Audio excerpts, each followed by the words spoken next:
दोस्तों जैसा कि आप लोगों को पता है कि 1 फरवरी 2026 को बजट पेश किया गया था और दोस्तों बजट में काफ़ी सारे बदलाव किए गए थे और कुछ नई नई चीज़ों की घोषणा भी की गई थी।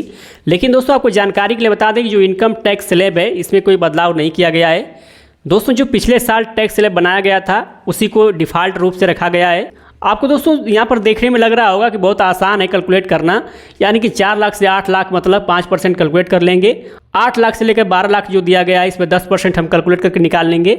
लेकिन दोस्तों इनकम टैक्स स्लैब इस तरह से कैलकुलेट नहीं होता है। यहाँ पर दोस्तों गलती लोग क्या करते हैं कि 4 लाख के बाद 5 लाख, 6 लाख, 7 लाख, किसी को अगर 7 लाख पर निकालना है यानी 7 लाख उसकी इनकम है, आय है, तो 7 लाख पर कैसे निकालता है? इस तरह से दोस्तों निकालता है 5%, यहाँ पर भाग दे देगा 100 का।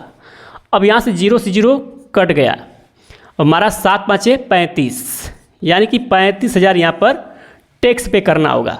दोस्तों ये बिल्कुल गलत है, इस तरह से कैलकुलेट नहीं करना है। अब दोस्तों हम बात करते हैं इस स्लैब के बारे में। तो अगर किसी पर्सन की 8 लाख से लेकर 12 लाख के बीच में सैलरी है, मान के चलिए कि 10 लाख किसी की सैलरी है, तो लोग कैलकुलेट कैसे करते हैं? 10 लाख, इसके बाद यहाँ पर 10% है, 10 लाख पर 10%, और यहाँ पर 100 से यहाँ पर भाग देंगे तो इससे 0 से 0 कट गया और इससे कट गया, तो यहाँ पर निकल जाता है इनकम टैक्स 1 लाख।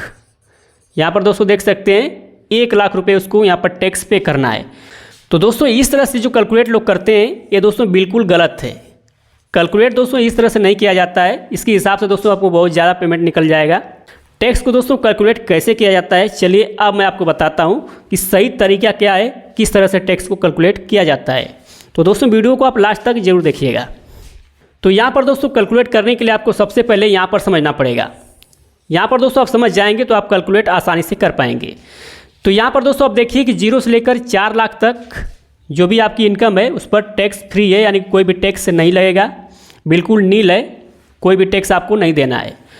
अब यहाँ पर दोस्तों आप समझिए कि 4 लाख से लेकर 8 लाख तक अगर किसी की इनकम है तो उस पर 5% आपको टैक्स देना पड़ेगा।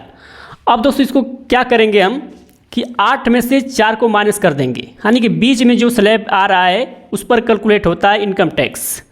यानी कि दोस्तों 8 में से हम क्या करेंगे, 4 को माइनस कर लेंगे।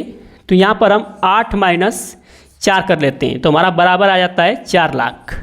अब दोस्तों 4 लाख पर ही हमको 5% यहाँ पर देना पड़ेगा, तो हम 4 लाख पर निकालते हैं तो यहाँ पर हमारा 4 लाख हो जाता है। इस पर हम 5% निकालेंगे, 100 का इसमें भाग देंगे तो 0 से 0 हमारा कट जाता है, 5 चौक को 20 आ जाता है।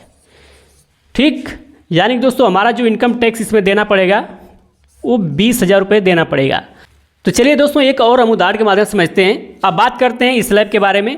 तो इस स्लैब में दोस्तों आप देख सकते हैं कि 8 लाख से लेकर 12 लाख तक है जिस पर 10% टैक्स देना है। तो मान के चलिए दोस्तों किसी व्यक्ति की जो सैलरी है, जो इनकम है, वो दोस्तों है 10 लाख रुपये, यानी कि 8 से 12 लाख के बीच में है 10 लाख रुपये, तो उसको 10% यहाँ पर देना है। तो 10% दोस्तों कैसे कैलकुलेट होगा, यहाँ पर भी यही नियम लगेगा, यानी कि 12 लाख में से हम क्या करेंगे, 8 लाख को माइनस कर देंगे। तो 12 माइनस यहाँ 8 करेंगे बराबर हो जाता है 4 लाख। ठीक है, यहाँ पर 4 लाख हो जाता है। अब दोस्तों 4 लाख पर हम 10% निकालेंगे तो यहाँ पर हमारा हो जाता है 4 लाख, 10%, 100 का इसमें भाग करेंगे और 0 से 0 यहाँ पर कट जाएगा और इस 0 से ये 0 कट जाएगा तो हमारा हो जाता है 40,000 रुपये। यानी दोस्तों 40,000 रुपये यहाँ पर टैक्स पे करना है 10 लाख इनकम वाले व्यक्ति को। अब दोस्तों उसके हिसाब से हम कैलकुलेट करेंगे तो अधिक हो जा रहा है, जो कि बिल्कुल गलत है, उससे कैलकुलेट नहीं होता है। असली कैलकुलेट दोस्तों इनकम को इस तरह से किया जाता है। उसी तरह से दोस्तों निकालेंगे 12 लाख से 16 लाख वाले स्लैब में, तो हम 16 में से 12 को माइनस कर देंगे तो हमारा यहाँ पर भी 4 लाख बचता है। उसी पर दोस्तों 15% हमको देना पड़ेगा। कुल मिलाकर दोस्तों जो बीच का स्लैब आ रहा है, जितना भी आ रहा है, उसी पर दोस्तों 15%, 20%, 25% जो भी है उसी पर कैलकुलेट किया जाता है। दोस्तों यहाँ पर मैंने 2 उदाहरण के माध्यम से आपको समझा दिया। उम्मीद करता हूँ दोस्तों कि यह समझ में आपको आ गया होगा।